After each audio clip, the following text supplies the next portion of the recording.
Hello, everybody. I think we might have a delay over here on this one. You might have to turn. But hi, everybody. Welcome to everyone who is streaming live with us.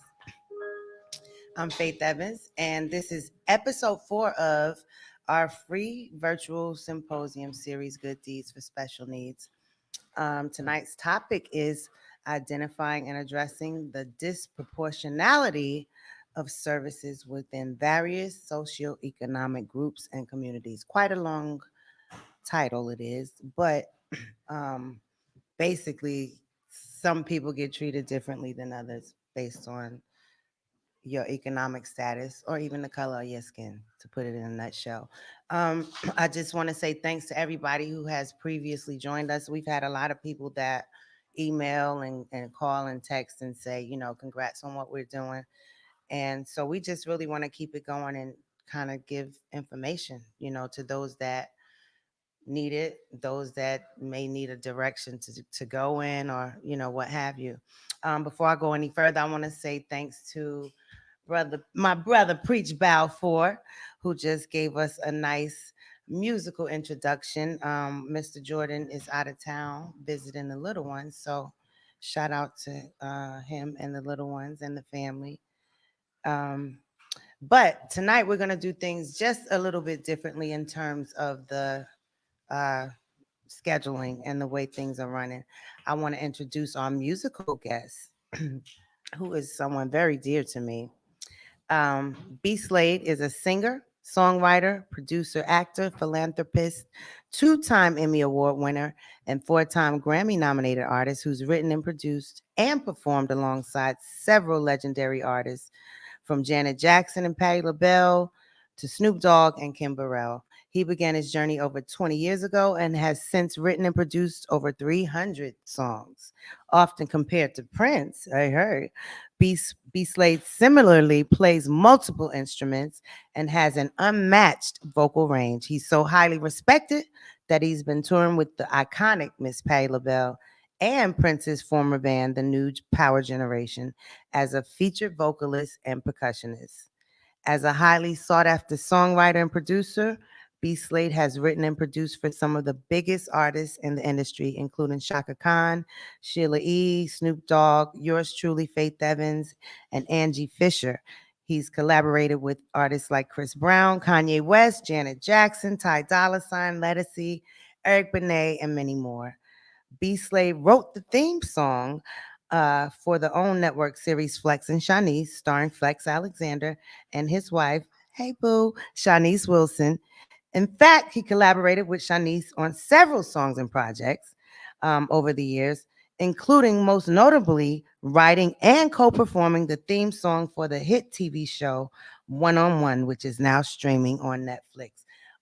You guys give it up for the inimitable B. Slade.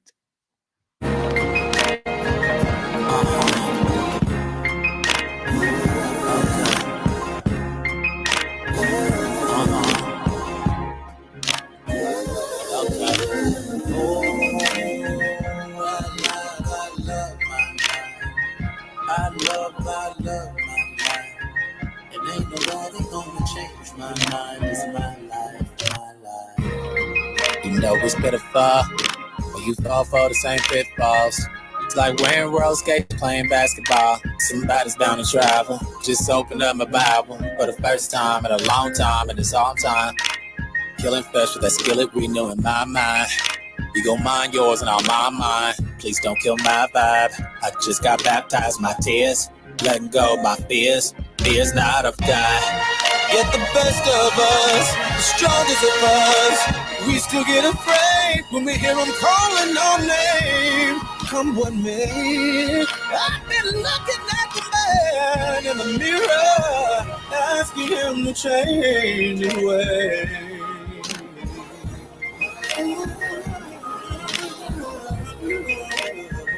Lord Jesus, lay a head in the window. Hell freezes over easy in December. And when the leaves start falling, need to step back. And if you diss my call, and I'ma clap back. And you can ask my lawyer about my bounce back. I snap back like some curl activator. I'm elevated, had to get that extra cargo off my elevator. Patience, need to lay aside my own weight. A pessimist full of cynicism never gets the realism. But you the schism is you gon' slap him or kiss him, Judas. Or backstab him, then gas him up just to drop him, Judas. And I know you're tempted to rewind this shit, but pause. It's hard to meditate with the phone on, so log off. Ooh, but we can't log off, cause we're all addicted. Algorithm studying the shape of our heads. Very next up, lithium rice grains in our hands and foreheads. I'm just saying, open up your heart and renew your mind today. Play dumb and get rich quick. Got my eye on you like I'm Slick Rick. Disrespecting the legends and all the icons. 1.2 million streams, leave the lights on. I'm in love with myself, Shaka icon. Yes, the Sheila E, album icon. It's like the GOP. Just call them icon. I smell Decepticons, disrespecting Mexicans. Your followers have no face because they all been bought. You big phony, you timid, tenderoni, you're barking up the wrong tree. You chase production checks, I want the long green. Yeah, fact. I verified the other side, and yep, it's Walgreens. The generational money. With my great grandkids, it's like, damn, granddaddy wrote them copyrights. We living the life, yeah, that. I feel my legacy brewing up in my life, so I guess I better get going. I'm looking for an apostolic senorita that don't mind being submissive and knows how to cook and knows how to pray and take care of my kids. And I'll provide for them. I put that on my unborn kids. Running around town like a chicken with his head off. Wearing horns, but they say they rep the halo. Demons on their payroll. Man, it's such a crying shame, though. It's a crying game, though. Play, though. My hits be just like white powder in your nasal. You addicted. Guess who's next up on my hit list? Whoever want the #1 spot. Custom Maserati for their body and them vocals. I'm bifocal. I see both, cause they both see me. Just stalking me, so now I block them on IG. You keep messing with me, gonna call the police, for real. I couldn't blow up till I decided to grow up. Show up to the shit and show out. That's what I'm all about, cause it could all be over tomorrow. It ain't promised to you. You gotta do it like it's your last time, every time, and you'll be remembered for all time, for real. At first it was gonna shorten this, but then I was like, nah, baby, daddy's a star, and the galaxy's calling. I'm stopping my stalling. I'm reaping the harvest. I'm netting them profits, an accurate prophet. I'm still apostolic. You old news. Couldn't last a day up in my shoes. Murdered and resurrected. Yo, they didn't expect it. Top notch. Won't stop. That's what I came to do. Make this dough. Spin this dough. Perfecto.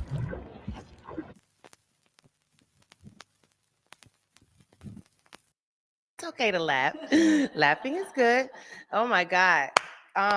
B Slave. Let me just tell everybody how, I mean, if you don't already know, and if you didn't just see how freaking amazing he is, I'm so blessed to have actually met him as a fan back in the day, when he was doing gospel music, and I was like, damn, doggone falling down, like, oh my God, oh my God. And over the years, we kept in touch. He moved to LA, and we became sort of kind of like cool. So I just want you to know I appreciate you for any time I call on you. You've been there, and especially for this cause, for you kind of going all out and doing your thing to make it happen. I'm like, hey, just pop up and sing a cappella, but he wanted to really do it big. And I hope you guys appreciate it as much as I do. You probably can't, because that's like my boy, and he's so dope. So you guys make sure you check out his music, because he has so much going on. He's, as you heard from his bio, right? But once again, thanks to all the people who have hit me about what we're doing. It's kind of like the little engine that could. I know there's a lot of things out, and a lot of, I've seen people doing different things, and it's like you can pay this to do that, which that's not a problem. But my whole purpose, once again, as I've always said, for wanting right to start Writer's Room as a nonprofit in the first place, was to be able to kind of help other people along the way. And that there's many things that fall under that umbrella. So it really isn't about, um, trying to charge people to give them information that I'm getting myself. I'm still learning a lot. So why not share? Because that's only going to help make our community stronger as parents and people within the special needs community. Um, Moving right along, my co-host Malika. She's been on everyone. She'll be on everyone. But I will give you guys a little bit of her background for those of you who haven't been logged in with us before. Malika Mitchell has a master's in counseling with an emphasis in rehabilitation from California State University, LA.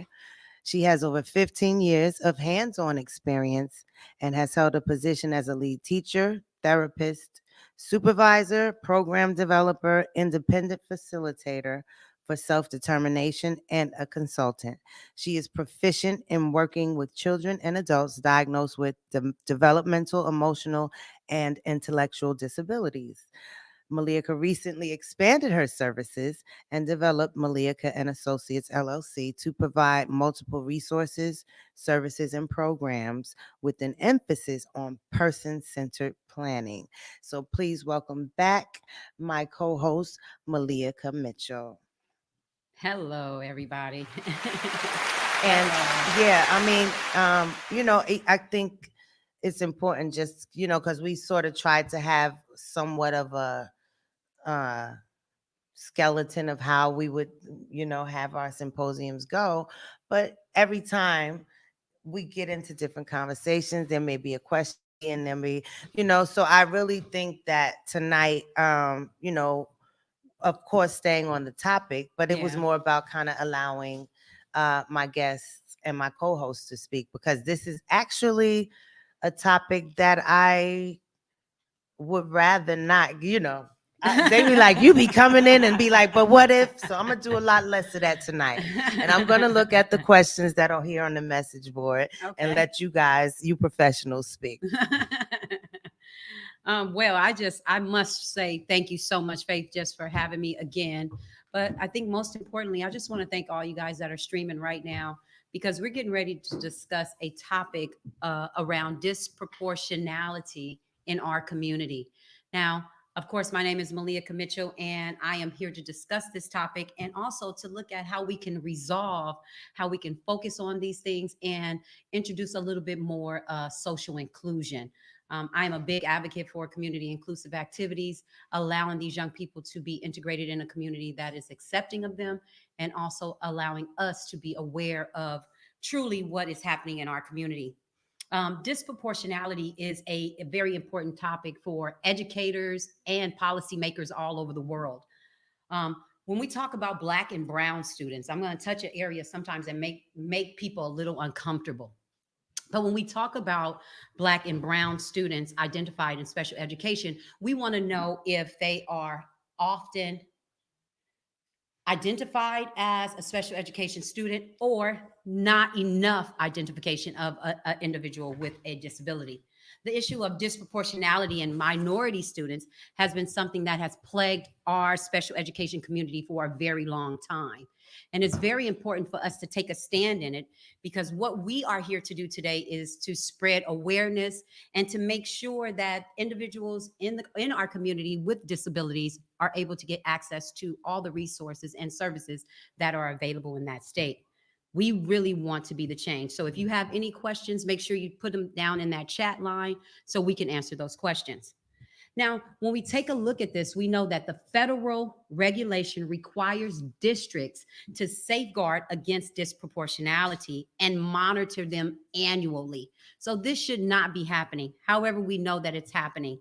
This happens sometimes when they have a support team come in to support a student. It is presented in front of us in order to support that kid, to where if they do not need to go into special education, we want to make sure that they are being treated fair. So that's what it's really all about.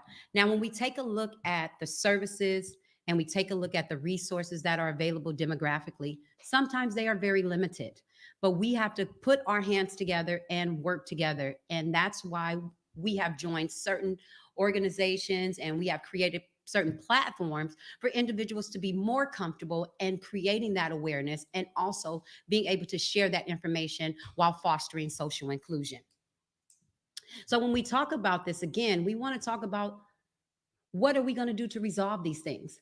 What are some of the things that we could take a look at as a community that will assist individuals to decrease disproportionality? Now, because it's so common, we have so many people that say their hands are tied. But there are a couple of things that I have come up with that I say, you know what? If we increase these things will happen for us in a different way. So, disproportionality is one of those situations that I'm going to give you the definition of it. Disproportionality refers to a group representation in a particular category that exceeds expectations for that group or differs substantially from a representation of others in that category. Now, what does that mean? That means that sometimes we can be either overrepresented or underrepresented. How we can come to resolve those things are back to what I was saying. How can we reduce overrepresentation of that? How can we reduce individuals going into certain demographics, sitting with a label that is not true to their existence? Let's promote more family involvement. This will assist families in the community, not only in our community, but around the world. But we have to increase family involvement where families are more involved in the upkeep as far as what's happening in the community, what's happening on school campuses, how individuals are being treated, and really holding people accountable in those districts and holding them accountable in the states that will help these individuals. Okay, I'm sorry. I gotta How be me. can- I'm sorry. I'm not gonna Absolutely. not. But just as if I wasn't Faith Evans, who had a great vocabulary, Mhm. I would need you to, because like I said in the beginning, if you're treated differently, you know what I mean? Like I Yeah. just need you to pepper it with that a little bit for the folks out there that Mhm. need to understand it in that way. Well, the best way that I can say in this moment is, again, we're going to go back to the very beginning when I said, really get to know your child, know the disability that has been presented to your child that says this is your child's label, and really get out there and advocate for them. When you talk about disproportionality, there's so many different things that are happening. We talk about minority students. We talk about individuals in the special education system. We want to make sure that we focus on the problem at hand, and that's being able to foster social inclusion and allow individuals to be fully inclusive, offering them opportunities to access resources and services that are available to the average individual, not because they have a disability. So we want to be able to look at some of the activities that the state offers us. We want to look at some of the activities that are offered in our community. We want to look at some of the services that are offered to what they would say a typical developing individual.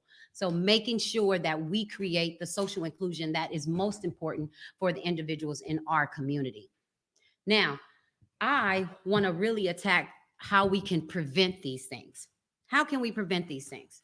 Now, when preventing these things, it's a specialty of what we talk about as far as our support services. We look at our evaluations, how we offer academic support, what type of services are being offered and what type of settings. We have many different settings that should be offered to many different individuals in our community. Now, we should offer more evidence-based interventions, things where we can measure the growth of an individual, how we can help a person to really strive to be the best person that they can be. Now, most importantly, we have so many activities, so many services, so many things that are available to these young people. However, people don't know how to access them. So we go back to the language, as far as the language and understanding the verbiage of what is being presented before you. Now, you don't have to break everything down. However, you do need to understand what is available to your child or your family member. Now, even though these things are presented to us as far as demographics and the disparities and not having things available to us, we have to know what is most important for the individual in which we love, whether that's our child or our family member, or how we can create the opportunities to be able to more integration for individuals with special needs. Now we do this a lot, like face to face, just me and you. So I can't be any different. I'm gonna keep saying it. I need for you to break that down because you still Mm-hmm. have the verbiage of a professional in this Okay. field. That's like Okay. me telling you like a stack, a quarter note, you know what I'm Uh-huh. saying? Like a Okay. Okay. baseline. Yeah, And some of absolutely. these Absolutely. things just, I mean, it may Mm-hmm. not resonate in Okay. the sense of Give me because some it's examples. Give me some examples, like well, say, girl, most of the stuff you just said. Hello. no way.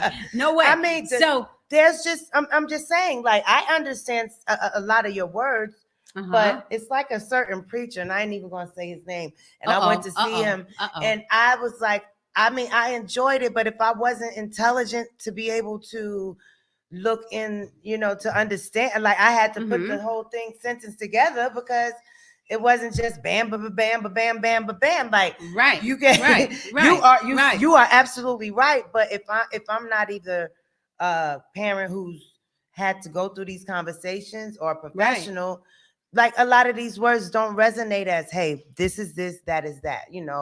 Just even the word itself, that a few words that are in our title. You Yeah. explain disproportionality, but it's like, okay, and Mm-hmm. someone may not even understand what socioeconomic groups means. I mean, I'm just Right. saying, Okay. even though it's kind of self-explanatory, but at the same time, with it being such uh, a broad Topic. topic with Mm-hmm. a lot of words in its title, Yeah. Yeah. Absolutely. I just would like for you to just one time give those out there that need to hear it in layman's terms a couple of sentences of what you just said what is translated. what we're talking about, one of the main issues is just the limited resources that are available to individuals in certain demographics. Mhm. Now, when we're taking a look at disproportionality, we're talking about somebody's either being underrepresented or overrepresented, which means they're being compared to a class of individuals where they're being supported and somebody is either being treated much better than everyone else or someone is not being treated fair. So what we find in certain demographics, especially when we talk about individuals may be living in disenfranchised areas. Sometimes we look at areas where demographically individuals may have more resources or a more mixed environment.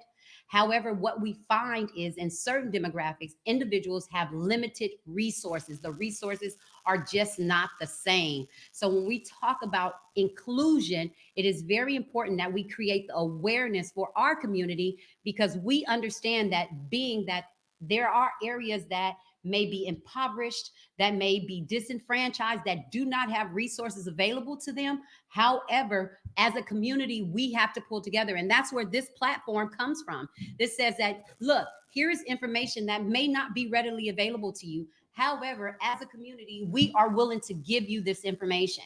So when you talk about disproportion and addressing the services and the things that are available to individuals in certain demographics, we have to make sure that we understand that everybody is not allotted the same services in all areas. So we definitely want to make sure that the things that we are sharing is something to elevate one another and to empower the community to increase the awareness and the support to where individuals can foster that social inclusion where we're not totally relying on state and federal services because we know that sometimes they are not fully supported. So we want to make sure that when we look at the things that we are faced with as far as supporting our family members, supporting our children, we want to make sure that those things are lined up for individuals to be treated fair and knowing that the law supports you, know that you have to be treated fair, that there are accommodations that are available to you that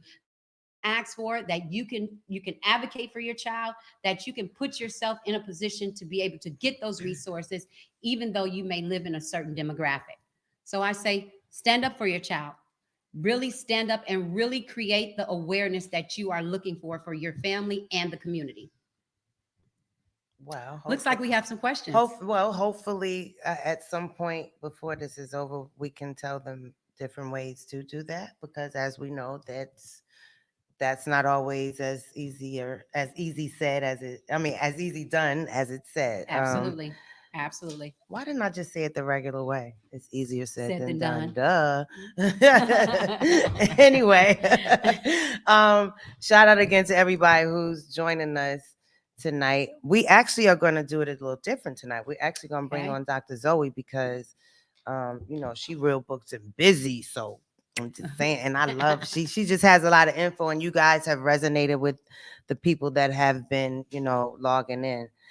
So I will reintroduce Dr. Zoe to those that have not heard about she. Dr. Zoe Bartholomew is known as Dr. Behave. She's dedicated her professional life to supporting individuals with disabilities. She's held many positions within the within special education, including being a special education teacher to now being the special education program director at Dominican University of California. In addition to her academic endeavors, she's also in private practice serving as an education consultant who helps parents navigate through the IEP process. She is an exceptional educational leader whose dissertation on the barriers of meeting the needs of special education students describes the overwhelming challenges found in special education programs. Yes, there are.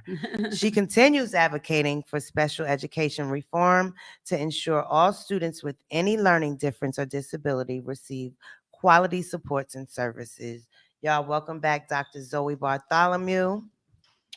And she got some things to say. We just gonna let her dive on in because Hey. we can't see she. We can't see she. I see she over there. There she is. Hello. Hey, Hey, Hi, Dr. welcome Zoe. back. ladies. Y'all looking good as usual. Hello. All right. Can you hear me? Hello? Can you guys hear me? We don't hear Dr. Zoe. Can you hear We don't me? hear Dr. Zoe. Can y'all hear Dr. Zoe? They hear you. They Hello? hear you. Hello? So keep Okay, on cool. talking. We'll get All ourselves right. together over here. Okay, So I'm sorry. All right. So we got a hot topic tonight. Disproportionality. It's a big one. So what I want to point out to everybody is we have to understand that the data is there. It has been proven that we are not doing our right fair share of allocating services to children and adults with special needs on a fair basis, regardless of your socioeconomic background, which really has to do with your level of money, we should just say, and where you reside and so on, just to put it in layman's terms. And then when it comes to this disproportionality, just think of like a seesaw, old school seesaw. One group is up here getting a whole bunch of services, the other group is not getting a bunch of services. So that's how a basic way of just looking at that. And so what we need to focus on is how can we do our part to ensure this doesn't continue? And I think what has happened now is we have begun this conversation. The conversations are taking place in the right spaces. So, meaning we are looking at legislative initiatives, we are teaching our educators, we are reteaching veteran teachers about how to use best practices. We're doing lots of different things in order to begin this work. But it came from you guys as parents stepping up to the plate to say, hey, this isn't fair. This isn't right. I'm not getting what I need, and this isn't okay. So that's what we're here to do. And that's what I'm hoping we can kind of talk about what we want to do to address this issue. Okay, Dr. Zoe, go ahead. before you finish, why do you think that is? I mean, I know, duh, we kind of all could have our. Why is that? Why is the seesaw? I mean, in your, if you had to put it in a, I think it's just a and variety. this It's isn't a not part a of my Q&A. I just wanted to ask right. that. No, I just kind of feel like it's not a one answer response. So meaning there's a lot of variables that take into play. So yes, it's almost like thinking like the squeaky wheel. You hear that, then you get that feedback. You want to say, hey, we better do something, right? So sometimes, remember, I talked about in the Yeah. episode before how we're not being truthful about what we need. And We gotta so, make because we're noise. not making that noise, We gotta basically, make yeah, noise.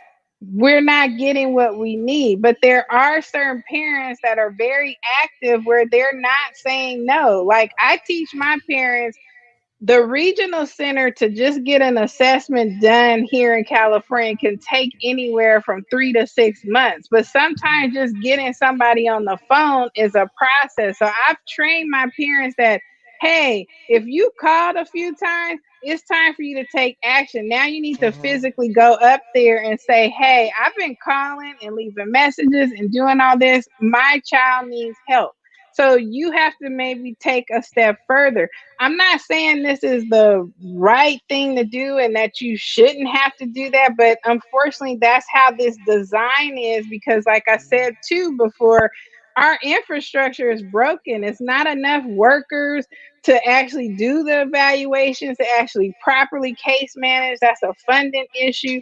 But the bottom line is, we have to make sure you guys, as parents, are doing your part too. And then, of course, yes, there are certain regional centers, for example, who will say, well, we don't do this service, but this regional center does do this service. Well, that's not true. All of them have the same supports and services. They just are telling you maybe they're not familiar or trained that there's these other services that are available. Right. But this is where you can say, hey, if you don't know about this service and you're not sure, as my case manager, then can I talk to my supervisor, the supervisor, this case manager, to say, hey, we need to look about this service because I heard this is a service that could possibly work for my child. And I know at other regional centers, people are accessing it. So you Right. could definitely Right. do that. Right. Would you say that okay, because in a sense, like even reading the topic, would you Uh-huh. say that, and I think it is sort of true, but we were talking in other episodes and saying that just certain regions just don't have certain things. Yeah. So sometimes Yes. it could be looked at like it's because I'm whatever race I am or whatever you know Well, tax bracket, I, but at the same time you yeah. might live in Hickville, USA and have a pot Hmm. of gold and it's just And not to, yeah, available and to Appropriate. there. Yeah. answer Yeah. I that, was just, yeah, making that clarity because, Yeah. I'm yeah. I'm reading it and Yeah. it could kind of, which it does Hmm. in a way mean the Absolutely. same thing. Absolutely. And then you have a lot of parents that have to commute hours just to get resources when they do live in those areas, even if they do have the Right. You currency. got to be You're willing to do absolutely, that though. Right. yeah, you have to be willing to do it. Yeah, I was going to say that basically, if they don't offer it at that regional center or at that school district, they are required to partner up or Right. collaborate with Right. another residing district that's close to, or Right. a regional center that's close to, that can possibly do that service. And yes, there are times that they will ask you to do things, but they do create other incentives that I'm not sure if you guys are aware of, but you can get compensated back for, mileage of driving to Right. places. Right. They do have some level of support, and sometimes you guys aren't aware of that because they don't mention it. So don't always be so quick to say I'll take them, but also say I'll take it, but how am I going to be Right. supported on this? Because this is really taking me out of my way and so on. Also, they do offer some transportation supports as well. And this is both with the school district and also with the regional centers or different types of agencies. Again, it's all about you communicating, though, what you need support on. So you have to Hmm. openly say, I can't afford, my gas bill to be way up or all this kind of Right. stuff. So how am I going to be compensated for that? What kind of Hmm. support can you offer me? Right. Okay. Right. Thank you for bringing that up too, because Oh that's one of yeah. that's an important factor for a lot of families when accessing certain resources that are outside of the region, especially when your Mhm. child is maybe being bused or having utilize transportation through the schools and things of that nature, they do offer they say, oh, you're going to move around, we'll offer you some type of compensation, we'll give you something for Right. doing our job. But Right. they ain't giving it to you. And I do know they're not giving you nothing you don't ask for most You of the definitely time. got to ask for it. But I'm Yeah. still finding out about little money that I'm like, well, let me get that. I Yeah. want all of that. Yeah, Absolutely. the design is because it's parent initiated. So the design, that's why I keep referring to Yes. this infrastructure and framework. So how it's Right. been designed is regional center is parent initiated. You have to tell Absolutely. them what's going on.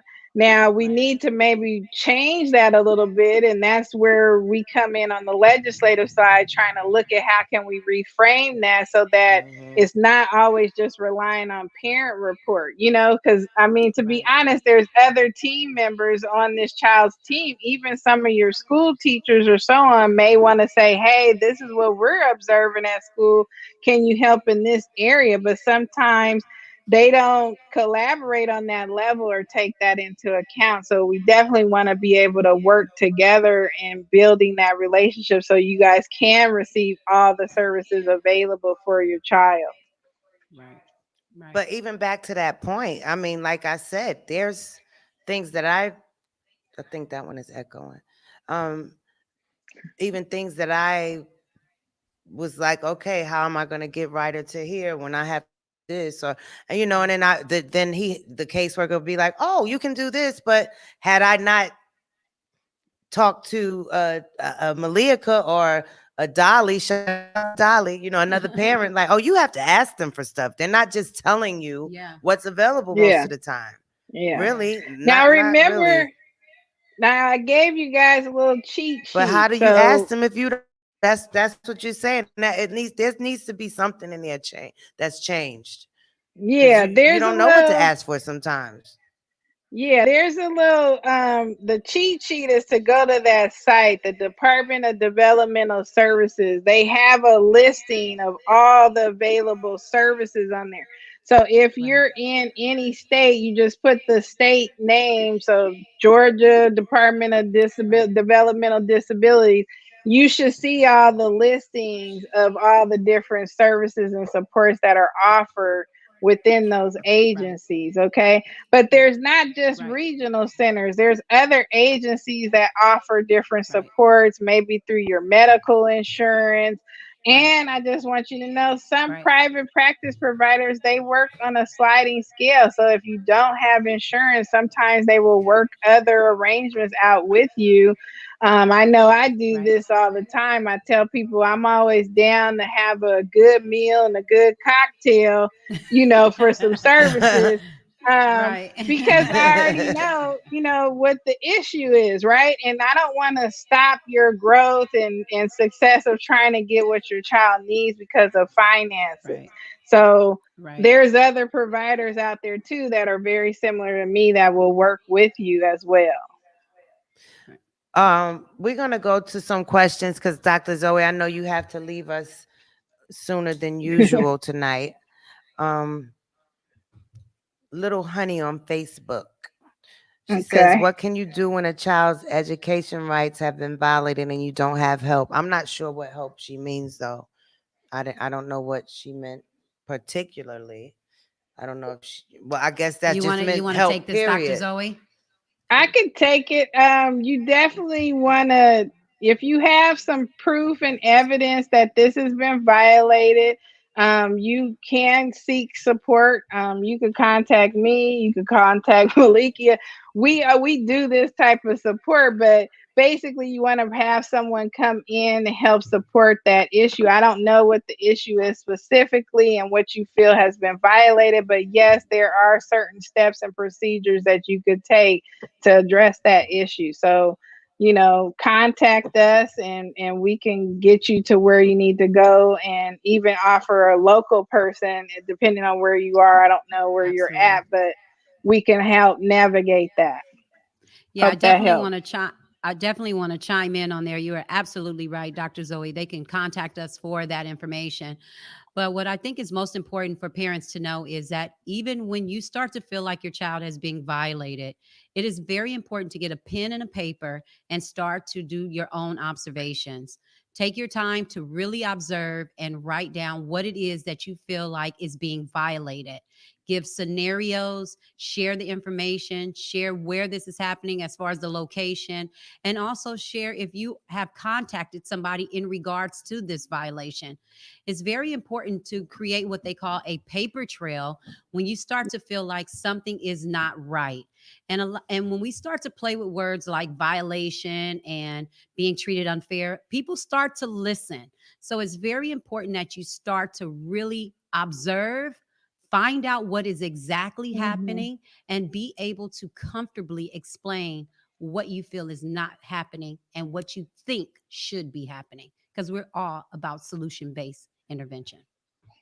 Thank you, Dr. Definitely. Zoe, because that is definitely what we need to do, Anytime. is be able to Oh create yeah. a community where we can support these individuals that feel like they need help, for sure. That's right. And there's a lot of us out there. And like I said, we can help navigate you, but we're here to help. So that's why we're here Absolutely. tonight. Um, um, Arisa, I think Nikki Leverett. I think I'm saying your name right. She says some states don't have any services, especially if the rates, I guess the rates of whatever disability or autism maybe aren't high in that state. Hmm. Is that some states don't have I any? don't. Well, I according to don't you think guys, that's Well, accurate. that's inaccurate, they correct? they they do Yes. have it. It's just probably far and few. So what you would have to do is Yeah. really kind of do your research, but go back to, as Dr. Zoe mentioned before, is go to DDS, and really the Department of Developmental Services will be able to offer you an answer that will lead you in a direction to receive a level of support that may be needed for your child.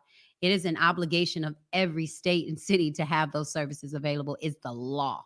So definitely Yeah. find out exactly what's available. Um, my Auntie Pee Wee, Lucille Scantlin Lyon. She's on Facebook, but she's also a Nice. educator. She was my first Cool. teacher. She said there needs to be proper training in many of the places where you go for resources, because often she's made phone calls to various places for parents, and your call gets transferred to three different people with Oh yeah. no. I'm sorry, I can't go down. No Result. results. Hmm. I Yep. mean, I've certainly well, listen, I've gone through that too, but that I think that proper training goes to a whole lot of different careers, because just some people aren't Absolutely. even meant to be in a public service job at all. So I agree with Yeah. you on that. Yeah, I think they are looking into that, but again, that goes back to that infrastructure. So, we have people that are wearing multiple hats at these agencies because we don't have enough funding to hire, separate positions for some of these jobs and so on. So that is a problem, but your voice matters. So one of the things Right. is talk to your local legislators and say that this is what I've experienced here in my community.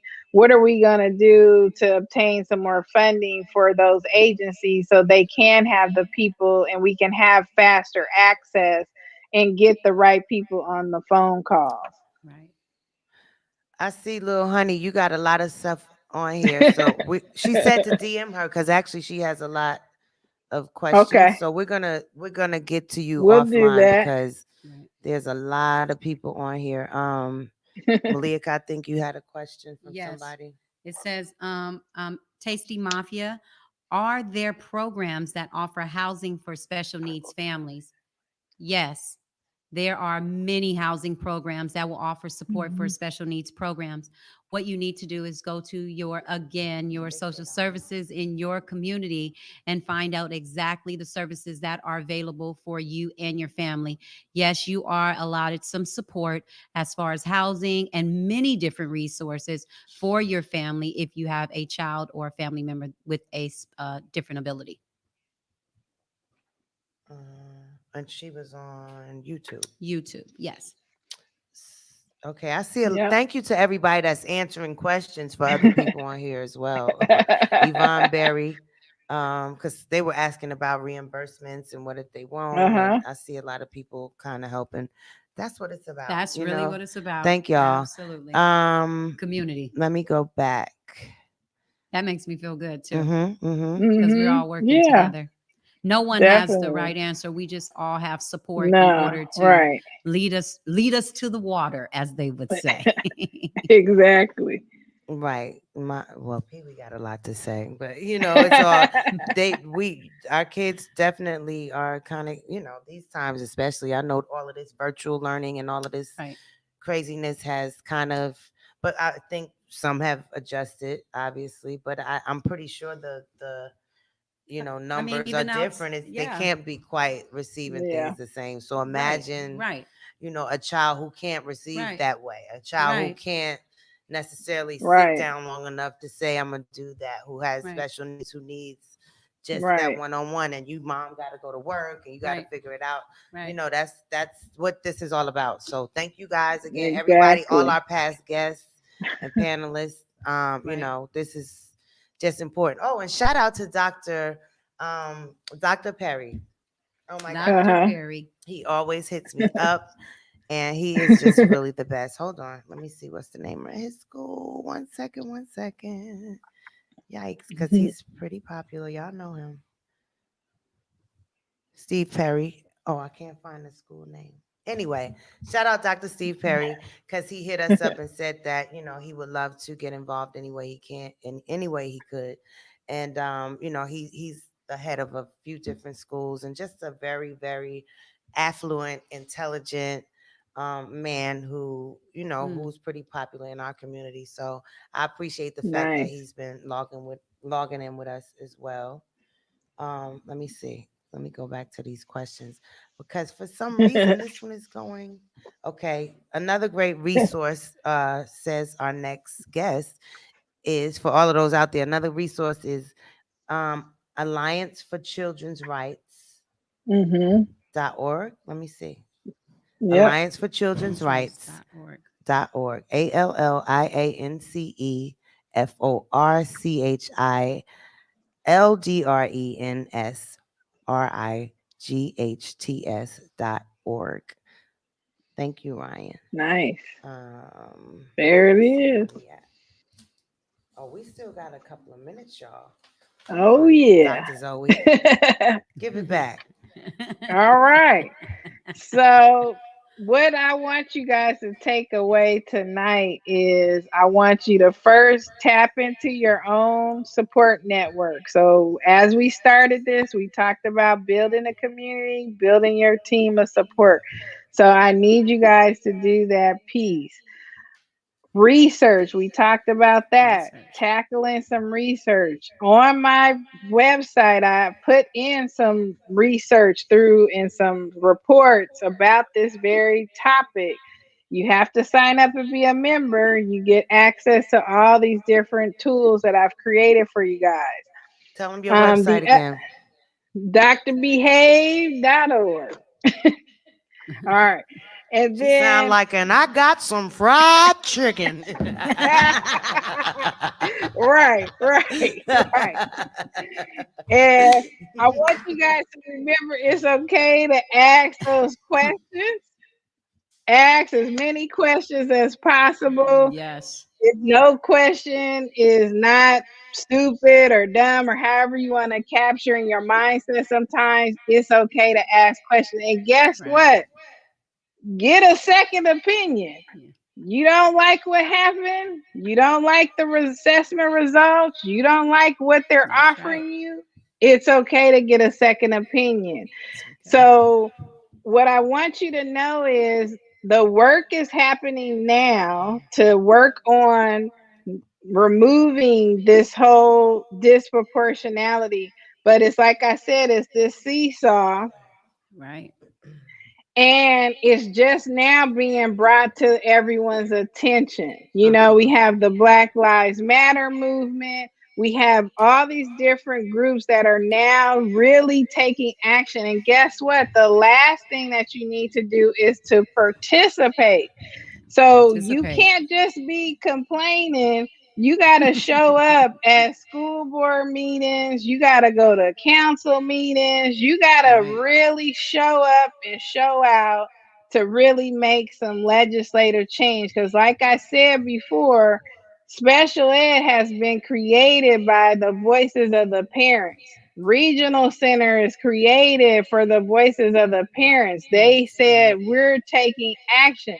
So if you take action again, your voice matters.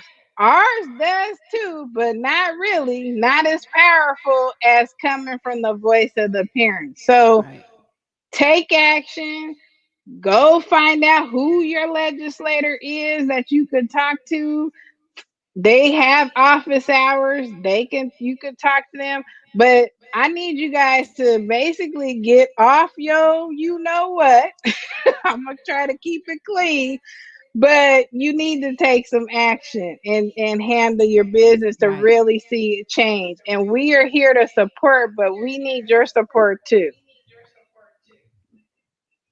Um, uh, I Irisa, God, I wish I was saying her name right.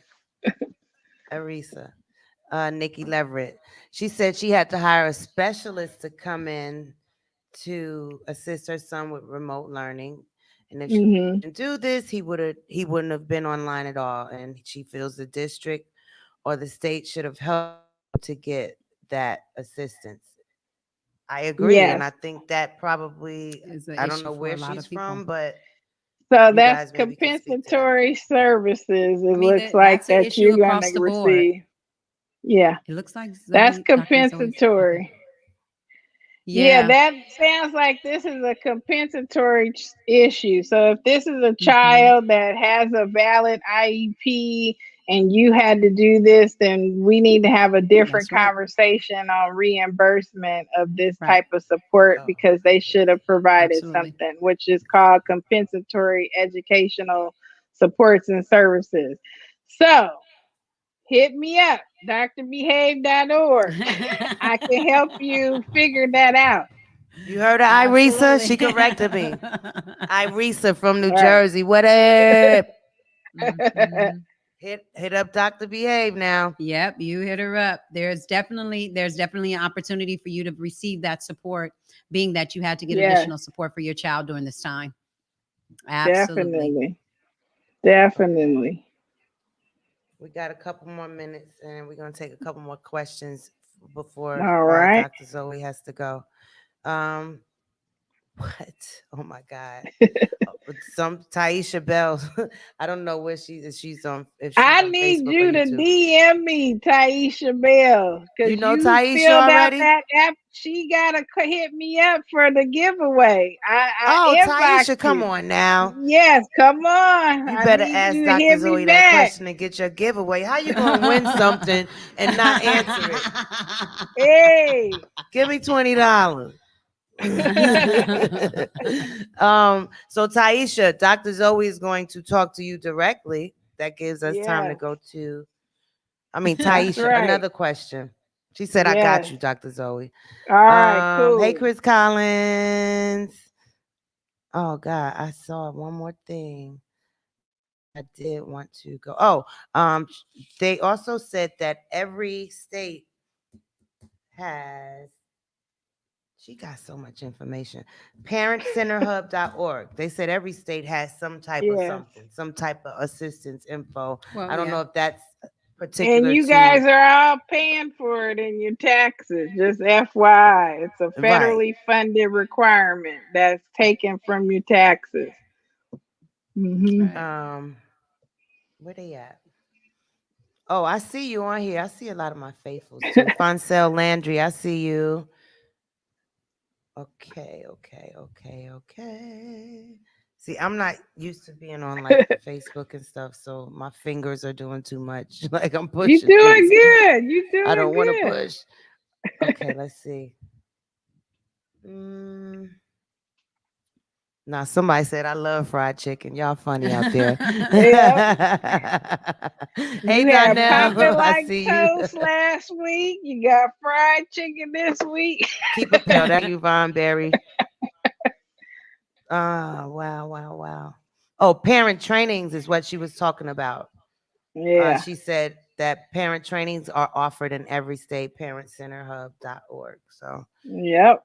Eric Craig, he said, "How do you deal with an autistic child that doesn't like changes in their routine?"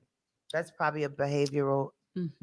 a behavioral Yeah. assistance issue. Well, there's small things that you can definitely do with transition. You can use a Hmm. timer.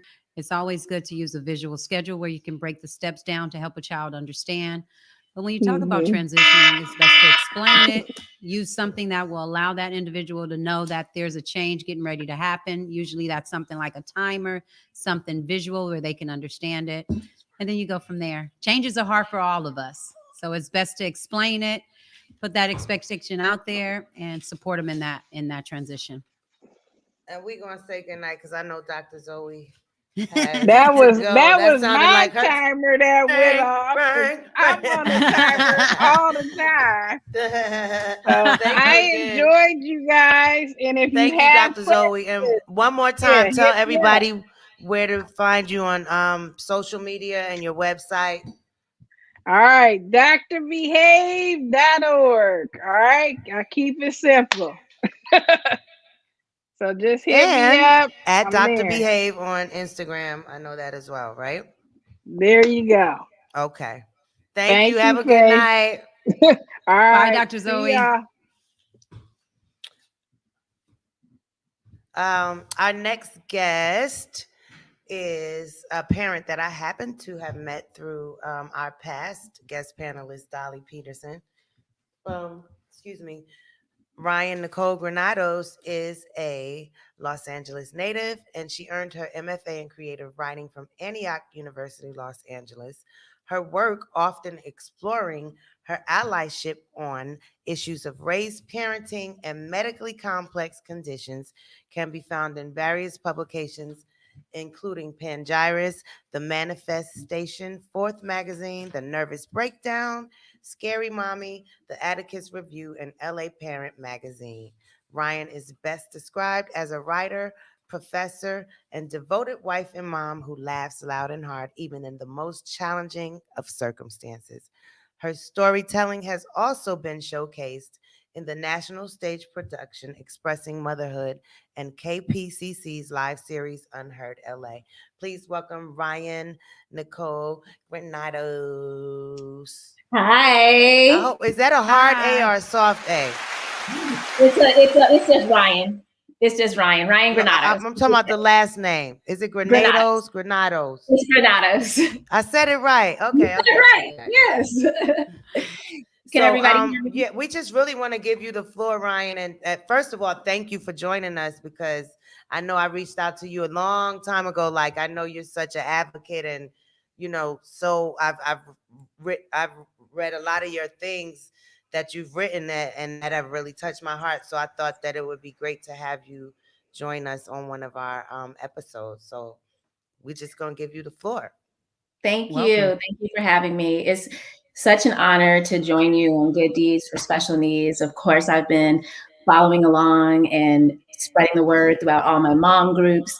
My background starts as a college professor, and it's given me a unique perspective on the disproportionality of support services for special needs families. When I first started teaching, I was shocked to see that there were certain students that would come into my class and they had all their disability services lined up. Then there were these other students who were underdiagnosed or often characterized as having behavioral problems. Now, of course, those students, they either lived in certain neighborhoods or they had complexions that looked like mine. So my job was to teach English, but my goal began to focus on how did these students get here? What made some students get all the services and other students show up with hardly any advocacy training? I think the important thing to note too, though, is that they were in college. So I want to start off by at least acknowledging that there are kids with a myriad of diagnoses that can continue to succeed and excel. These kids were both in my college classroom. Right. And I know that that is a testament to a village that must have propped up that child, even though they weren't given the services they deserved by the state or by their schools or even by the federal government. Right. So it's that never give up attitude that just keeps me fighting Right. for our communities. And When I'm not a professor, I take off my hat and I'm a mom. Oh, yeah. And I'm a mom of a child who has an IEP. So when I was teaching, I would see my son's face in the faces of these students. Now, at the time, he was only 4 years old, but I still began to think, how can I get him one day sitting here? How can I make sure that when he shows up on that first day of freshman English, he has all of his disability services already lined up for him? So I began to think, as parents do, we're always thinking, 10 years ahead of our kids' life. I began Absolutely. to think, Absolutely. what are the issues? What are the components that make some kids have and some kids have not? And I'm going to be really just straightforward and simple about it. For me, it was 3 things. The first was race. There were kids who didn't look like me, meaning that they were possibly from white or wealthier neighborhoods, and they were given more services than others. The second component was socioeconomic status. Yeah. And then the third component, and by socioeconomic status, I just mean poverty, more impoverished, low income neighborhood, possibly those coming from a public school versus a private school. So all things that deal with the income of the family where those students came from. Right. And then the third component, and this is what I hope everyone takes away today, the difference between the kid who had more services than not, but remember, both of them still made it into my college classroom. So that's still something to celebrate, was Right. advocacy. So it's all coming down to advocacy. We can't change the skin that we're in. I can't change the skin that I'm in. Even in the absence of a diagnosis, I've received, implicit bias, and, we've all experienced some aspect of disproportionality. So we can't change the skin that we're in. But what we can do is we can call out bias when we see it. For example, the same son that I was talking about, in one of his IEP meetings, we're 5 pages into the IEP. And for those of you that have had an IEP before, we're talking about goals and milestones and making sure that he's meeting all those goals. And at about page 5, the name of the child on the IEP was changed to a different Black child's name. Mm. So essentially, by page 5, they stopped talking about my son and had, in their mind, just made a simple typo, no big deal. But in my mind, I didn't give birth to that child. That is not my child's name. But unfortunately, in some environments, all Black kids are the same, or all brown kids are the same, or all kids of color, or all kids from certain neighborhoods are deemed the same. So we can't control the skin that we're in, but we can call out implicit bias when it happens.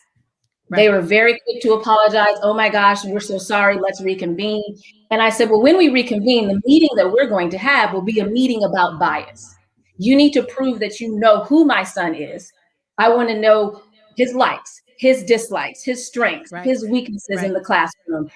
And I immediately made it clear that I was going to tell other parents what had happened in my IEP meeting, whether it had been that child's parent that they misappropriated the name, but also white allies and other moms, because it was important that they recognize that there are things that are happening to some families that may not be happening to yours. Right. So I can't control the skin that I'm in. My sons can control the skin that they're in. But as a collective, we can call out implicit bias when it happens. Right. So if you feel in your gut that there is something going on and you're like, I don't know, I feel like my child's getting behavioral notes a little more than maybe other kids with the same diagnosis, or, they use the wrong name in my child's IEP. Right. There's a tendency as parents to want to kind of dismiss certain things because we don't want to be viewed as aggressive. And I think that that's even harder when you're a parent of color, because there is that natural trope. I have to think when I go into a meeting, are they going to view me as the angry Black mom? Or are they going to view me as the angry Black professor? Or can I just be me? Can I just be Ryan? And because of that, I think sometimes we are hesitant to call out bias when we see it, because we don't want it to feel like we're, as some people might say, playing the race card. And you know what, Ryan? You know what? I wanted to chime in right there because you're absolutely correct. I've have so many because I am a direct service provider, and because I get that conversation so many times, is parents really want to speak up. They want to say certain things, but not only do they not want to look like the angry person, they also don't want to put their child in an uncomfortable situation. Of course. So that becomes the fight. Is you want to Yeah. speak up, Yes. have to be very creative on how they speak up, because when you walk away, you have to understand that your child is still left at that school. Yes. So you're absolutely correct. You can't look angry, but you do have Exactly. to advocate for your child. Well, These people are often with your children more than you are I, while you're at work. sorta- I agree, but it's like you still have to be assertive. You do. And actually, sometimes you don't even know if I ain't gonna say, yeah, can. Like for the Yeah. sake of, I mean, in the beginning, I didn't. Not that I'm never the ha ha ha ha, you're gonna do this type, but it's like, it's okay to be like, no, Right. Yeah. and be very serious about it and give very, I mean, if you're not sure, if as I was, in the very Right. beginning of trying to navigate things, whether it be with school, whether it be with regional center or different agencies, there's so many like dynamics involved in this whole world with, you Right. know, with having a child or being someone with special needs. So I agree with I agree, but it's like at the same time that it's sometimes hard to think, how do I put my foot down and still not be, some Well, so yeah, it's like, because you have to I think. know how to, but Yeah. at the same time, it's like, it's And still it's okay to be like, hard. hell no, if you want to say that. If you Yeah. don't agree, I'm gonna have to beg to differ on that. I mean, You're it the just Hell it's expert. you can definitely do that, but I think what ends up happening a lot of times is because when we talk about demographics and we talk about the limited services, you are what I find a lot of parents come to me and say is that it's very hard to speak up because you know that you're in service. And if this is the only place that maybe you have been referred to, or maybe this is the place that someone sent you to, you sometimes feel like you're compelled to have to say, okay. But we are here to tell you that you don't. You Right, can speak up. right. There are other services lined up for your child. And sometimes you'll be very surprised that when you speak up, you will have a team of individuals that may be at that same location that will offer you a level of support that will help you.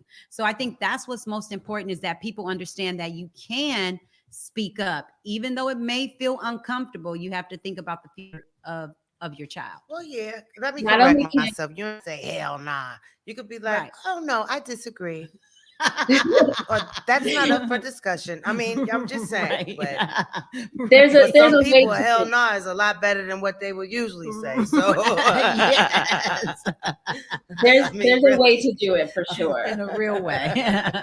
But you're an I expert mean, in we your we child. actually have a whole lot of questions, and Ryan, I think some of you, some of them you maybe can answer. I think we got to. Oh wow, little honey, she was on Facebook. She said her son will be 18, and he be able to continue special ed in his college classes. He will. He Yes. will.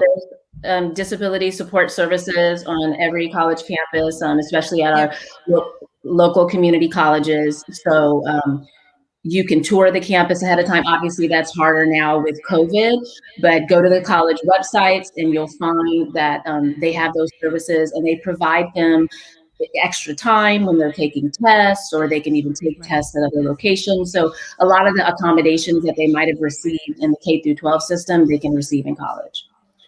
Oh, Irisa actually answered her, but Irisa said she's a college math professor, and sometimes the families don't want the student to be labeled special needs, but then you can't probably take advantage of those Well, things. what you can do is it doesn't have to be a thing to where you have to tell everyone. However, they do have an opportunity to go and get resources through student services if they have a copy of their IEP to get those accommodations that were offered to them while they were in high school.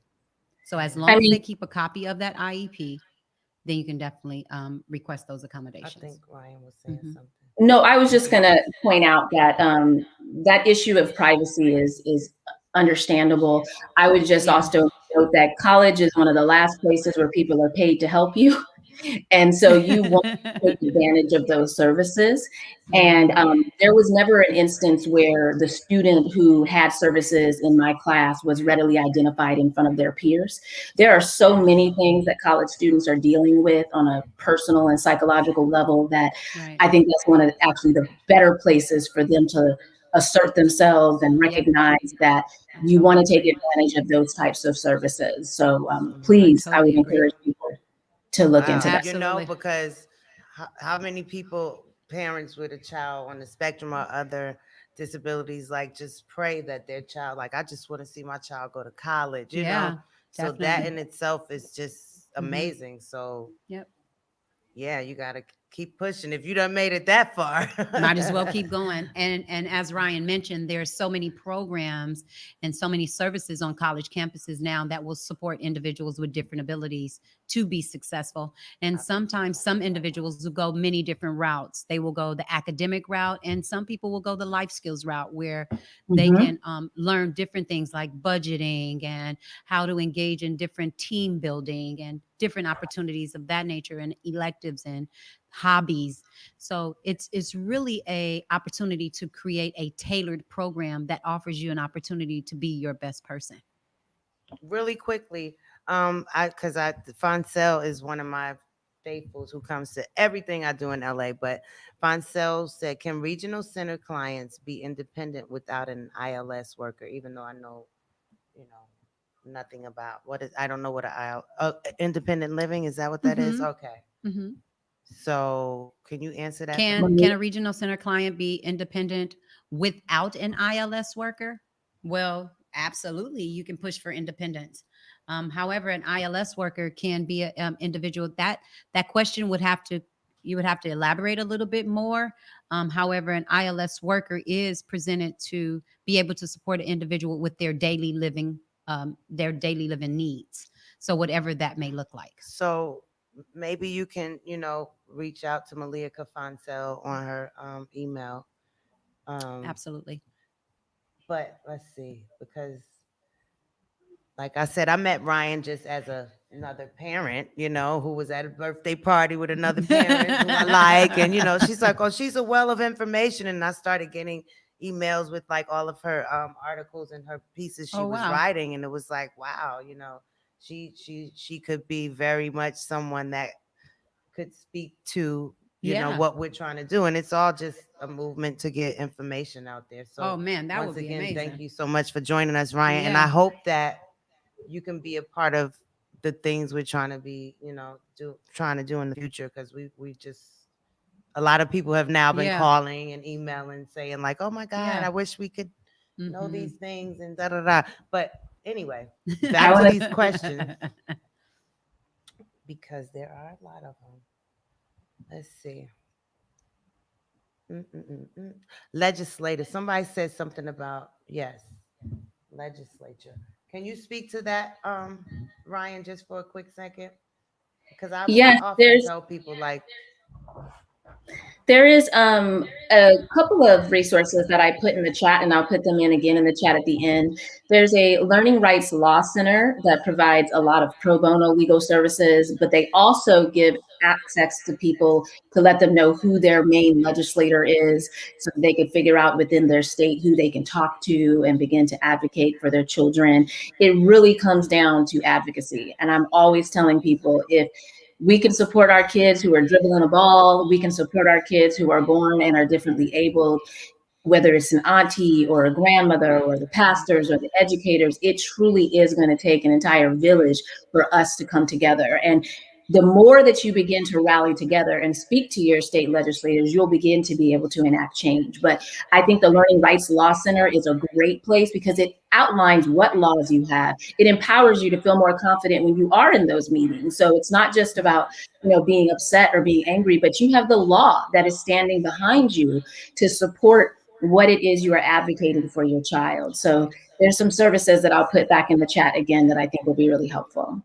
One thing, thank you for that, Ryan. But one thing you said was pro bono legal services, which a lot of people have been in every single episode. Like, well, what if you can't afford pro bono, aka Yeah. free 99? Right. You just gotta, you just with no dollar sign.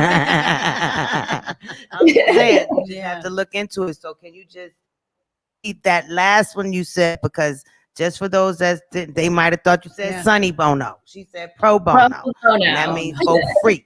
And there are people that will do these things. There are people even like Dr. Zoe said, she's done a lot of things, for a drink and a meal, But repeat that for them, please, one more time.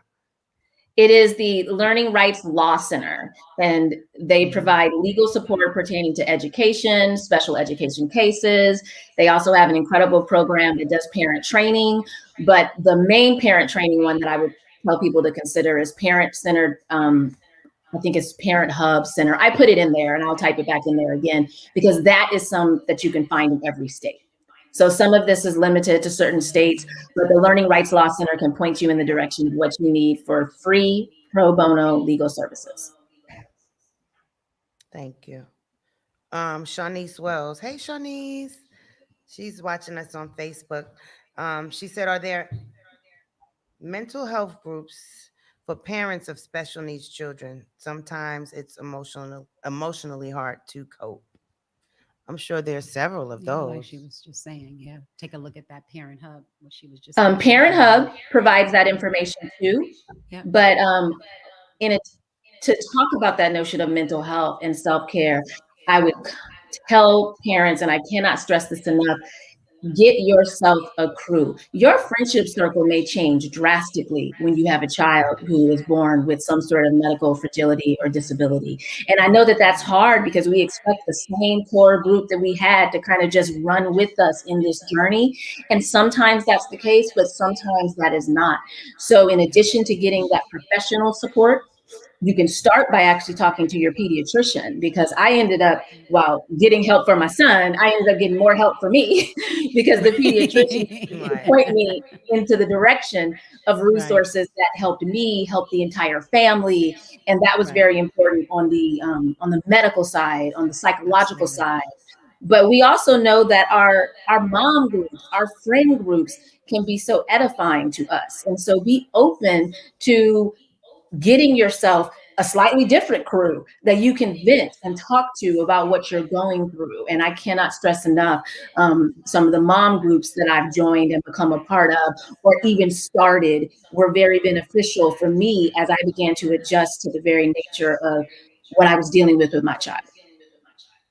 Mm-hmm. Yes, basically being able to have those conversations and to know that you're not alone, I think is what's awesome, Ryan.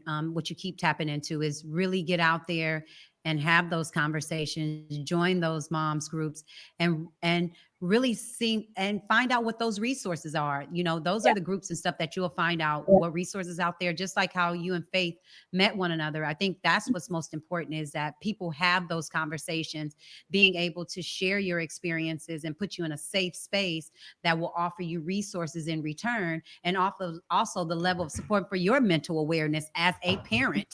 Not always just fighting for services, but also sharing what it is that you are experiencing as a parent, and what feelings that you're going through as a person. Yes, they offer retreats, getaways. That's cool. We need that as parents. Yeah, that's cool. It's not always easy to get that. For me, sometimes I might take 3 baths in one day, and then or that. May not get a retreat, but to relax in the tub might just be the same. Absolutely. 3 10-minute baths equal 1 30-minute. Oh man. Oh wow. See, she's saying all the good stuff on here. Hold on, let me find it. Where's Dolly? Hey, Dolly. Yeah, she's right. We do need support from other parents, but I think sometimes, I never joined a parent group. I think I was blessed Yeah. to have met Dolly when I did because Ryder wasn't even diagnosed yet. And Oh, she just okay. happened to be just so cool and, Yeah. offered so much insight. I think maybe her son may have been already diagnosed, but this is during the time I was begging the doctor, like, please, please, please. But she ended up still being such a well of Yeah. information and just connecting me in different areas. Um, Only because for me, and I think everybody that knows me personally, I'm not like I'm Faith Evans. Like Yeah. I don't Yeah. walk out the house like Yeah. I walk out with my slippers, sometimes with my pajamas and a coat to go to the grocery store. So I'm just me. Like, however, you're not always treated. Tend to forget that. So Yeah. I've always been a little hesitant in the sense of not so much of I'm ashamed of what I'm dealing with thing, but Yeah. I'm just more private, Yeah. period, because of just my life, even before I had a son on the Yeah. spectrum. So I know for a fact that I'm blessed to have met, a Yeah. Dolly and a Ryan and people that and a Malika, Yes. because I don't know. I personally had a little Apprehensive. stigma. Just. I was very apprehensive Yeah. about, now maybe virtually I probably would have done something like that, but still trying to figure out what was going on with my son and what I needed to do. I wasn't even into all of that. Right. So, Yeah. I'm sure even if some people aren't a singer or whatever, you just Yeah. may have that feeling like I'm just kind of private, whether Yeah. it's not so much ashamed, it's just guarded type of Yes. situation, Yes. and that did hold me back.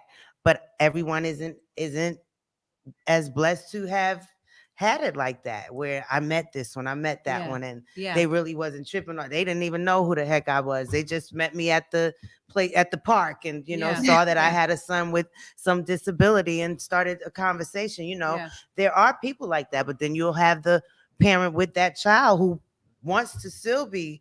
Sometimes you do have to Yeah. kind of soften Yeah. it up and be open and receptive to other people, because you never know Right. what information or what, God Right. sends angels in different forms. I guess that's the best way to say it, Yeah, you absolutely. Yeah. know? Because you'll meet somebody, some of anywhere, that will be able to share that information, that will offer you a level of support. I think one thing that I found that you said that was very important, Faith, is that sometimes it's very hard to open up and to share your information. So you're forced to be private. And when we talk a lot of times in the African American community, there's stigmas that come with certain things that kind of force us to be more private than usual, because we want the level of support that will help us to go to the next level. But we are here today to say that it's okay to be private, but you do have to open up and have some conversations with some individuals in order to receive the support that you will need as an individual and as your family's support. So your child may need a service that a parent may know about. And a lot of times, we because we talk about things like regional center services and we talk about those district services, if you don't know about it, it's always a parent that had to deal with it Yeah. before you did. So when Yeah. you open up and you're able to share those small experiences, not even really having to reveal too much of your business, you will have some parents that will share information with you that will give you a whole story of something similar that you may have just faced. So I think it's important to be able to be open enough to share a little bit of information to maybe a selective few, even if you are private, but create the team, like Ryan said and Faith said, is to have those people around you that will offer you that support, whether it's your family member, whether it's a friend, like you mentioned before, Ryan, whether it's an old school teacher, maybe it's an old babysitter. But there are Mhm. individuals, that's why they are creating things like person centered planning that will offer individuals an opportunity to be able to put your strengths, your child's weaknesses, the things that they like, the things they don't like, and all of their experiences to get them to where they are today. So it's important, again, to, like we said in the very beginning, is be honest and be open enough to open up to others around you to know that you are not alone. that there are resources out there that you may not know about, that someone sitting next to you at the next conference or the next workshop that will share that information will be able to also share their experiences. So we're here to say that be open and understanding, as mentioned before by parents that have spoken before you, that it's okay to talk to other individuals about your child, and it's okay to be private too. I would also just add, and when you get that information, just like Faith's doing here, just pay it forward. There's something really edifying about sharing this information with others. Initially, it starts out scary. And again, as you pointed out, some people are more private than others, but it's important that you ask for the help that you need, and then also link arms with somebody else and help them. Sometimes grandparents are invaluable resources. I mean, when people saw my mom, who's also known as Nana, on the campus, they knew, okay, somebody's showing up, they mean business, they're here to figure out what's going on. And God willing, some of you still have, those grandparents in your life, or you have people that are already in your immediate circle, but they don't know how to help you until you tell them what you need. So just remembering that you need to open up enough to let people know how to help you, and then loosen the reins some, because sometimes as parents, we hold on so tight. I know I do, thinking I'm the only person that knows exactly what is needed for my child. Sometimes we have to loosen those reins a little bit and let people step in and help. And for some of us, even church is a space that I know I think could do more sometimes for special needs communities, but I also think maybe you're the person that starts that. So maybe if it's a church community for you that you feel is a safe space, maybe you're the one that starts that organization, and you'd be surprised to see how many other people in the congregation are silently dealing with those same needs. So figuring out what your A team is going to be, whatever that looks like. And baths every 10 minutes, I guess, like they said. Oh man, Ryan, that's so key when you talk about the church and you talk about the different. That's why I keep talking about that social inclusion, because you're right. The churches, the parks, many different things that are in our area that can really support us. And yes, different leagues. It's many different things that we can create that social inclusion. I think that we can stop some of the disparity, and we can stand up for our community, like you said, and just pay it forward, being able to get that information, share that information, because each one will teach one. So if you may share some information about something, then that parent may be able to share, or it could be a friend or a family member. Yes. We have a couple more questions actually they are still coming in, but I'm trying to keep up. Thank you, China. Okay. This is Tasty Mafia again. YouTube. I like your name, Tasty Mafia. It's difficult doing an IEP because of virtual learning. We talked about IEPs last time, but just FYI, I had like a 3-hour IEP yesterday. And of course, it was virtual. And there was like 9 or 10 people on there. Oh, 12. Maybe 12 people, and maybe like 5 of them have actually met Ryder. If that many. But you are correct. That wasn't quite a question. I just wanted to speak on that because, virtual learning is different. There's a lot of places with this. Most of them like, oh, I'm new here, so I've never met Ryder. Well, how can you be on his IEP telling me anything about him? But anyway,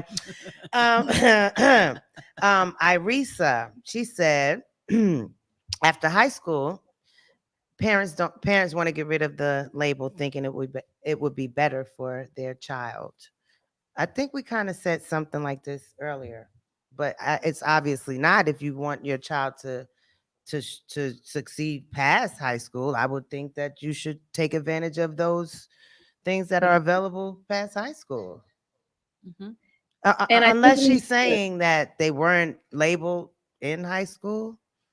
Oh no, she's saying be better to get rid of the label. Well, if I feel like I don't know, say what you're gonna say, because I you was just going to say that it's important for us to normalize some of these experiences. There are tons of people that are dealing with different forms of disabilities, and some of them just might be hidden disabilities. Some of them could be, anxieties, generalized anxieties, things that people are dealing with on a regular basis. And so my experience would be it's best to help normalize and identify what the situation is. We wouldn't tell someone who has diabetes to just pretend like they don't have right, diabetes. And so the labeling is difficult, it is hard, and it is stigmatizing. But if the goal is college, they need to be really honest and upfront about the needs that they have. And all students need to be honest up front. I have students that show up in a college English class with a third grade reading ability and maybe not necessarily a formal diagnosis, but something went wrong. And the first start is acknowledging where the needs are. And if vocational is the route, finding organizations that want to start businesses and want to hire all sorts of diverse people. So right now we're dealing in a time when I think our world is trying to open up to aspects of diversity, and that includes neurodivergent and different learners. So I would encourage people to normalize this and accept it. All of our brains work differently. Right. And understanding, thank you for saying that, because it's also important to understand that college is very different than the school systems. It So is. young people can go to student services and things of that nature and never have to share that information with any of their peers. So it's a lot more private and more individualized on a college campus than it is at a high school or a middle school. Exactly. um, Angela. It's funny because I have my daughter China over there as my question taker, like, because we can't keep up. But all the questions I'm stopping on are the ones that she's writing down. That's my daughter. Like, that's my daughter. um, Angela Joach- Joachim. I think I'm Joachim. I don't know how to pronounce this. It's not Joaquin, but Angela, you know who you are on YouTube. She said, "Why is each person with autism different? Some can talk and write, others are nonverbal. It seems like they can be the same age but different levels." I don't know if Angela has a child or person in her life on the spectrum, but it is a spectrum. So Hmm. It is a spectrum. Absolutely. Would you like to take that, Ryan? My background is not as much in autism. Okay, So so I will jump in on that then. I yeah, wasn't sure. You look like you was ready to say something, and I'm like, what I was going to wait say a is minute. Malia could go. Well, I think what's most important is just to chime in on what Faith said. What's most important is that it is a spectrum, and when we talk about individuals, we talk about people of the world, and we are all different. No one is alike. So when you're taking a look at autism spectrum, it's just saying that this person has different abilities, and that's what we want to take a look at. That label autism is just a label to help an individual understand what this person is experiencing. However, when we talk about their skills and the things that they can accomplish and what they represent, then that's not the label of them. So we want to make sure that we understand that autism is a spectrum and that you will see it different, just like you see the average human being, that some people will have skills in some areas and some people will not. So I think what you're looking at is some of the deficits or some of the setbacks that an individual may be experiencing. However, we are all individuals, and we have to look at that just as that all people of the world are different, and that we all should be able to be our best self as well, an individual. I think that speaks more to for and I'm going to assume, I could be wrong, but maybe Angela does not have a personal relationship, or maybe someone in her family she's not around, because clearly if you have a child on the spectrum and Hmm. they're in school or anything around other children, they all kind of typically, I mean, yeah, there's certain things they say, oh, they may do this, they may flap, Right. they may do repetitive things, but everyone does not. No. So I think that question came more from a place of not understanding that it's Yeah. so hard. Some people on the spectrum you would never You know. know, Yeah. You would never Absolutely. know. Absolutely. But it's a wide range of many different things. You'll see many different things. That's why I said the best way to explain it is that we are all human and we are all different. Because when you look at people on the autism spectrum, you can't say that this person, even if this person cannot communicate using verbal language, they may be able to communicate using ASL. They may be able to communicate effective maybe With using their iPad. iPad. Mhm. However, they may be just as communicative as a person like myself that's talking. So Yeah. it really just does not matter.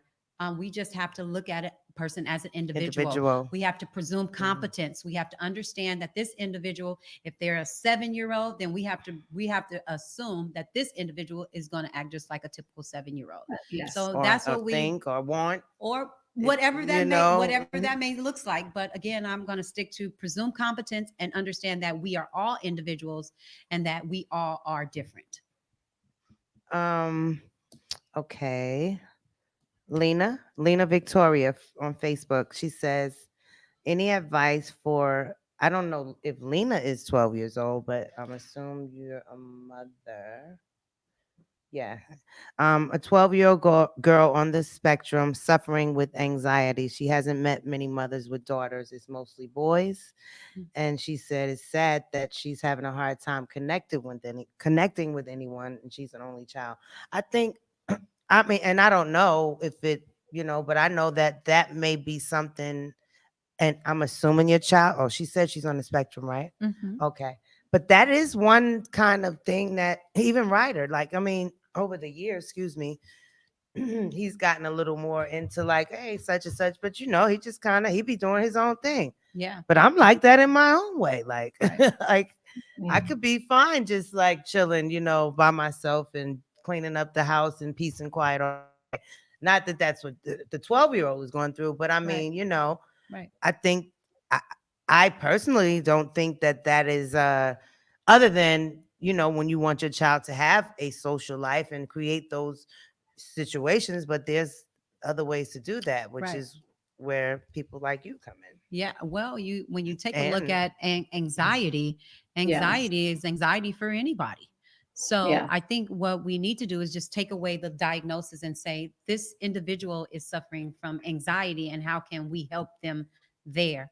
And I know that it's very common to know that the percentages of young men and young women on the autism spectrum is very different.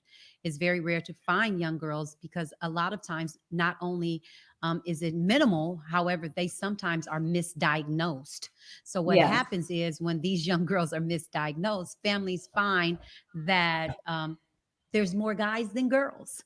So just I Mhm. would recommend, honestly, Lena, that you look at this young lady as experiencing anxiety and not looking at her disability. However, looking at how you can best support her in dealing with whatever it is that she may be dealing with as an individual.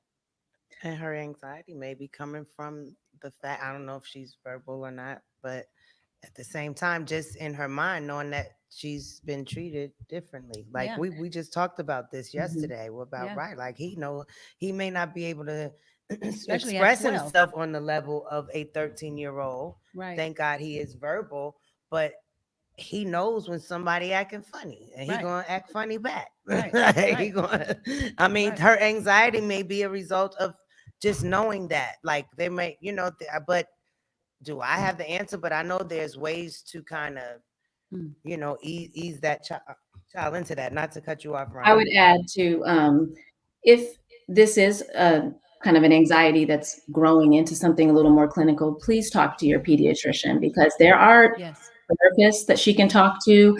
There are group therapies that are actually put together, girl versus boy, or different Right. gender-based group Right. therapies, which end up being a great space for sometimes people to make connections and relationships too. So when you start mentioning things like anxiety and depression, I would encourage you to make mention of it to your pediatrician at one of your next visits. See if there's a referral that Absolutely. could possibly be made to a therapist to talk about that. The writer in me, depending on her level of expression, would encourage her to journal and write down a lot of her thoughts. That sometimes becomes a great space to express herself as she's processing some of the things that she's feeling. But you are right. This is a very challenging time because we're also rounding the corner to puberty. So when you're dealing with a 12 and 13-year-old girl, I was miserable at 12. So you want to make sure that she is positioned to address those aspects of anxiety. And I think therapy could be a great space. And they do even have special needs therapists. Absolutely. I don't know if she's tried those different, like, how there's so many things that are about, like, even on YouTube, like a video specific to that, like that might speak to. Oh, it says she her, sees a psychologist. I'm sorry. It does say, I think she sees a psychologist. So mom's already on it. But So that's like there's back in the day, what was that one we used to love? Like, was it Electric Company that had all the fun songs about stuff? I'm a bill. I'm only. I mean, I'm saying stuff like that. Oh, what was it? Schoolhouse Rock. Exactly. Sorry, Schoolhouse Rock. But I'm just saying, we actually wanted. Those are things that, like, simplicity and easy to remember. There's things like Google something or look on YouTube for a video that's gonna speak to that, and it might be simpler than her age group, but it might resonate to her. Yeah. As opposed to someone saying put her on a pill. I'm sorry, not to go again, but I'm just saying. Yeah. I just feel like there are so many other ways, other things to try. Than what they're typically going to tell you out there. Okay, hold on. Let me move it on. And it looks like mom is accessing some resources. So I definitely encourage you to keep accessing those resources, taking your daughter to the psychologist, keep talking, really encouraging your daughter to really find herself. Like she said, journaling, even if it's something as simple as just writing a word, that is a great way of just starting her to express herself. It could be, how you feeling today? Just really taking the time, because she is 12, really taking the time to really find out what it is that could be making her anxious. Eric, obviously we're going to end this with this back and forth. Thank you for sticking with us too, Ryan. Eric, where he at? See, my finger isn't working right on here. It's this daggone computer. Eric's, what is the difference between verbal and nonverbal?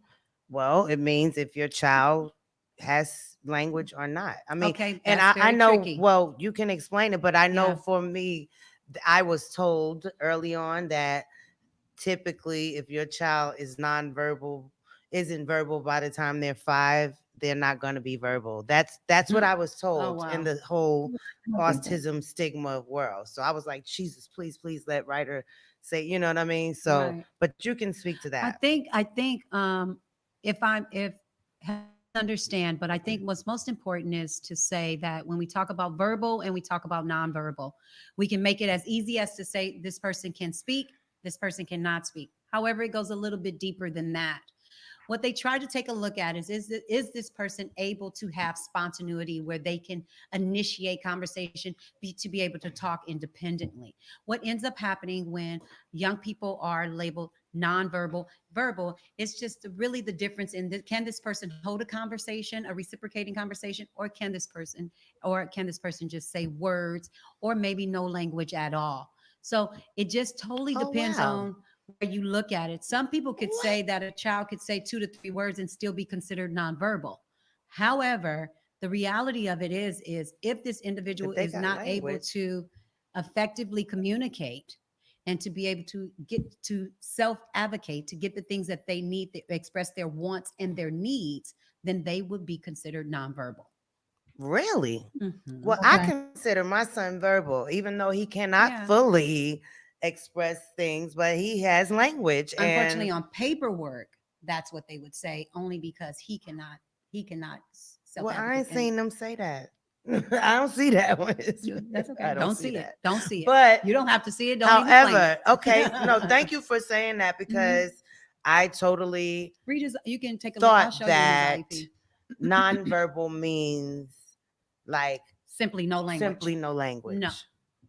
No. I've always thought that up until today. What I always tell y'all, I'm still learning. Yeah. And it's only because they want to be able to say, because there's those 5 pillars that when you take a look at going to the regional center and things of that nature, they want to make sure that this individual will be able to Right. LaShawn be able to J. say and get the things that they want and need in their community, to be able to get the things with minimal help. LaShante Kingsley, she said nonverbal kids, I'm sorry, make repetitive noises verbal versus verbal kids who can enunciate properly. Not necessarily though. I didn't hear that question. She I'm said sorry. nonverbal kids make repetitive noises versus verbal kids who can enunciate properly. Oh, There's a plenty of verbal people that aren't on the spectrum that can't enunciate properly. and that will make sounds. So, That I mean, means I know a lot. I be like, girl, you said it. That's not how you say that, boo boo. But anyway, no, I'm not trying to be funny, but that's the truth. well, But no, I don't think that's accurate. I don't think that's a definitely uh, a full explanation, but I do think you raise a great point as far as nonverbal and verbal. So we don't want to categorize and say that nonverbal kids are the only ones that make repetitive noises. Right. That is not necessarily a true statement, in my opinion. However, we do have children that are nonverbal and verbal that will make repetitive noises, engage in self-stimulatory behaviors that will sometimes even look like as if they may not have language. However, they do have language. Okay. Paul, I don't know if Paul is on Facebook or YouTube. He says, after age 18, is it possible to be diagnosed and receive services from a regional center? Some people grow up and develop issues when they're older, but were never diagnosed. Yes. Hmm. Yes. Yes. And you can even, again, like Ryan said, you can even go to your doctor, talk to your Yeah. doctor, have a conversation with your doctor. You can absolutely be diagnosed as an adult. Yes. Mhm. And receive services. Hey, Tahina Easton. She was like, Faith, you crazy girl. I know, girl.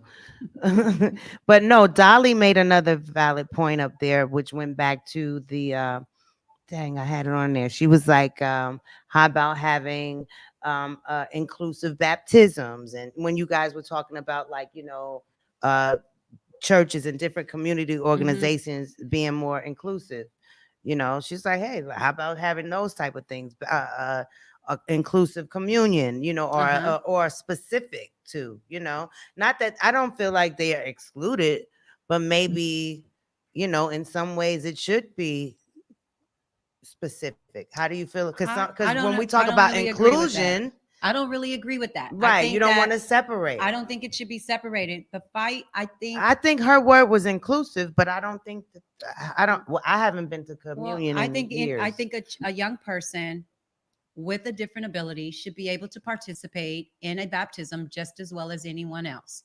So when Wait, we talk where's about she at? inclusion, we say that we want to go back to the normalcy as far as what you mentioned, Ryan, is that it is very important for us to try to create it as normal as possible.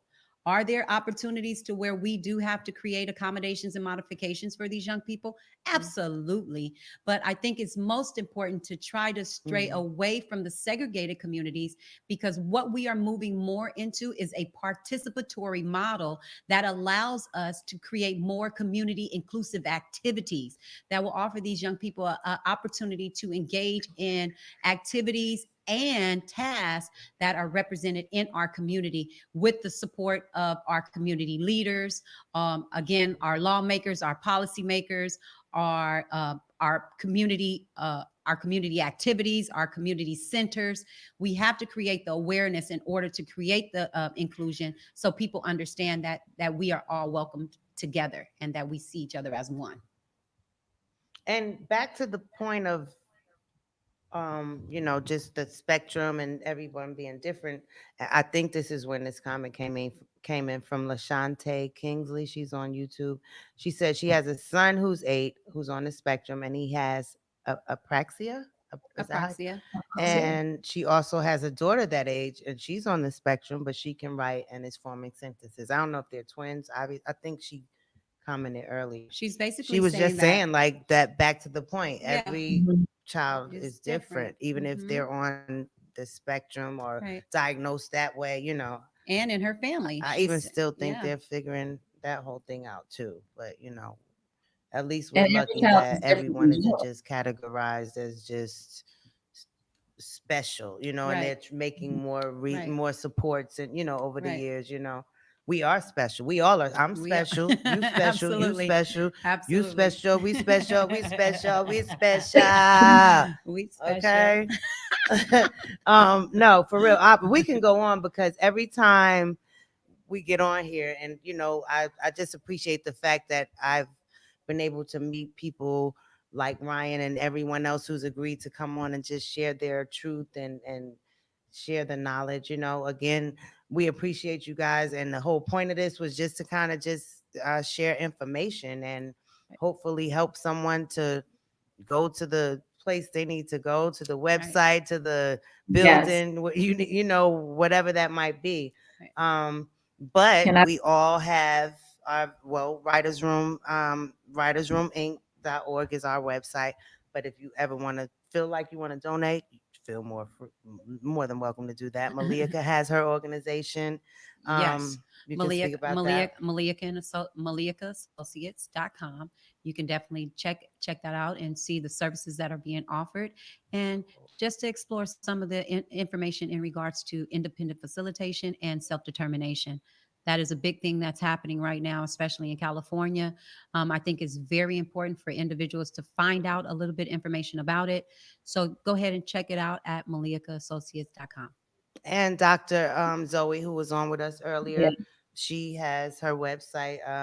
I don't know, look her up, drbehave.org. I don't know her website info, but feel free because there's a lot of information available. I know we all kind of try and post with different resources for people, although they may vary in different regions, but there is something for everywhere.